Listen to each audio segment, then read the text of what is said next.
Percentage मधला हा type तिसरा आहे, सर्वात मोस्ट आयएमपी याला टाइप म्हटला जातो. हा मोस्ट आयएमपी प्रत्येक पेपरला विचारला, व्हेरी मोस्ट आयएमपी प्रत्येक पेपरला एक प्रॉब्लेम येतं. त्याचं नाव आहे Wien class interval and frequency will be given into the problem. वर्गीकृत वारंवारता सारणी दिली असता शतक्रम कसं काढायचं. 10 मार्काचा प्रॉब्लेम येईल, त्याच्यामध्ये 8 मार्काचा स्टार्ट येतो, 2 मार्काचा इंटरप्रिटेशन येतो. त्याच्यानंतर याचा जो फॉर्म्युला आहे त्यामध्ये 2 फॉर्म्युले राहतात. पहिला फॉर्म्युला आहे पीएन 100. हा जो फॉर्म्युला असतो याचं काम आहे फक्त ग्रुप, पर्सेंटेजचा ग्रुप कोणता आहे तो शोधण्याकरता आपल्याला हा फॉर्म्युला वापरावा लागतो.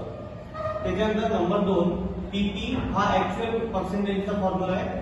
पीपी बरोबर LP plus PN divided by 100 minus capital F divided by small F into I.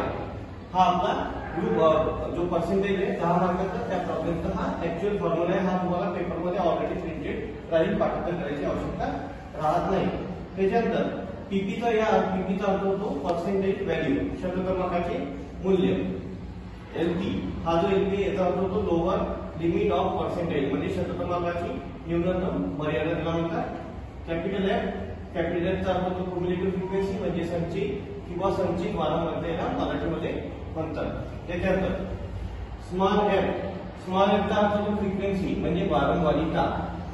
आणि हा जो आहे याचा अर्थ होतो क्लास इंटरवल, म्हणजेच वर्गांचा लांबी.